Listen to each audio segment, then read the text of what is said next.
Sir నమస్కారం అండి. So Jaganmohan Reddy పీడ విరగడై సంవత్సరం అవుతుంది. సంబరాలు చేసుకోవడానికి పవన్ కళ్యాణ్ గారు పిలుపునిచ్చారు. అవును. సో మరి మీరు ఎట్లా ఫీల్ అవుతున్నారు ఈ పిలుపుకి?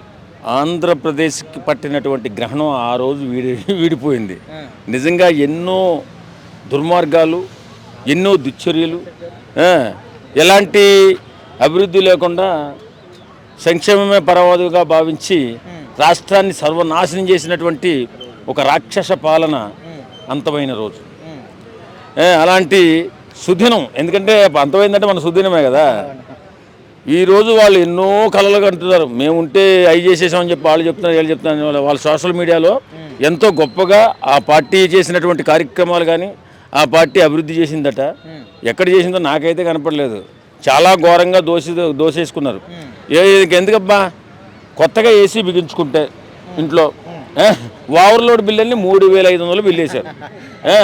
అలాంటి దుర్మార్గమైన పాలన ఇలా కాదు, ఎన్నో ఉన్నాయి. ప్రతి రంగం మీద కూడా దెబ్బ కొట్టేసి ఏదో ఉచితాల పేరుతో సంక్షేమాన్ని ఇచ్చేసి ఓట్లు కొనేస్తున్నాం. ఇంచుమించులో 30% కొనేస్తాం, మనకు 40%, 70%. అందుకని 175 వస్తాను. సార్ ఇప్పుడు పవన్ కళ్యాణ్ గారు పీడ విరగడైందని చెప్పి సంబరాలు చేసుకుని పిలుపునిచ్చారు. అవును. సో దానికి జగన్మోహన్ రెడ్డి గారు కూడా ఇంకొక పిలుపునిచ్చారు.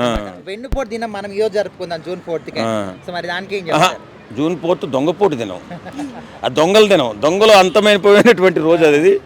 కాబట్టి అంటే వాళ్ళ గురించి వాళ్ళే అనౌన్స్ చేసుకున్నారంట. అంతే వాళ్ళ గురించి వాళ్ళే దొంగపోటు దినం అని కొత్తగా ప్రవేశపెట్టాడు. ఈయన కొత్త పథకాలు పెడుతున్నాడు ఈ మధ్య.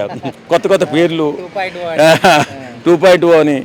ఆలోచన లేనటువంటి వ్యక్తి, పరిపాలన చేతగానటువంటి వ్యక్తి. అన్ని రంగాలలో ఆలోచన ఉండాలా, అన్ని రంగాలపై పట్టు ఉండాలా, అన్ని రంగాలని అభివృద్ధి చేసుకుంటూ ముందుకు సాగాల నాయకుడు అనేవాడు. ఎలాంటి అవగాహన లేకుండా హఠాత్తుగా వచ్చినటువంటి అధికారం. ఇప్పుడు అనుకోలేదు అతను అలా వచ్చేస్తుందేమో అని. ఏం జరిగిందంటే అక్కడ సింపతితో పాటు కుర్రోడు, యువకుడు, వాళ్ళ నాన్నగారు ఎప్పుడో ఈయన చిన్నప్పటి నుంచి రాజకీయాల్లో ఉన్నాడు కాబట్టి చాలా రాజకీయ చతురత నేర్చుకుని ఉంటాడు, అవగాహన ఉంటుంది. కుర్రోడు పరిగెత్తుతాడు, ఫాస్ట్గా వెళ్తాడు అభివృద్ధులు అని చెప్పేసి కొత్తగా విడిపోయిన రాష్ట్రం ఒకటి, ఇప్పుడే మెల్లిమెల్లిగా తేరుకుంటున్న రాష్ట్రం ఒకటి. దీన్ని అభివృద్ధి చేయగల సత్తా జగన్మోహన్ రెడ్డికి ఉందని ప్రజలు గట్టిగా విశ్వసించి 151 సీట్లు ఇచ్చారు. 150 సీట్లు హఠాత్ పరిణామంగా ఏం జరిగిపోయిందంటే ఆయనకేం అర్థం కాల, మైండ్ బ్లో అయిపోయింది. అంటే నేను దేవుడిని అన్నమాట, దైవలోక సంభూతుడిని అన్నమాట. అంటే పక్కన భజన పనులు బయలుదేరారు కదా.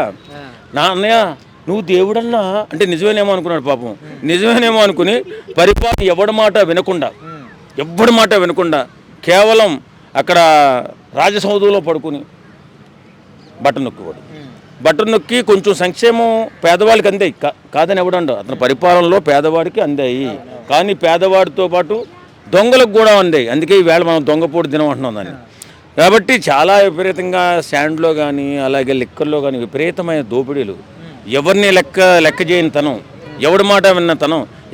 ఎంతెందుకు ఎమ్మెల్యేలు కూడా కలవలేక, వాళ్ళ నియోజకవర్గాలు అభివృద్ధి చేసుకోలేక, ఏం చేయాలో తెలియక, జనాలతో తిట్లు తినలేక ఏం చేయాలన్న మొఖాలు దాచుకున్నటువంటి రోజు ఈ దొంగపోటు దినం. ఓకే సార్, ఓవరాల్గా ఒక మాటలో చెప్పండి, జగన్ పరిపాలన మీరు ఏ పేరుతో పిలుస్తారు? ఒక్క పేరుతో పిలవాలి. రాక్షస పాలనే, ఇంకేమన్నా కూడా ప్రత్యేకంగా పేరే ఉంటుంది. కొత్తగా పెట్టలేక జగన్మోహన్ రెడ్డిలేగా దొంగపోటు దినం అని. రాక్షస పాలన, చాతగాని పాలన, సన్నాసి పాలన ఏదైనా ఉందంటే వైఎస్ఆర్సీపీ పాలన.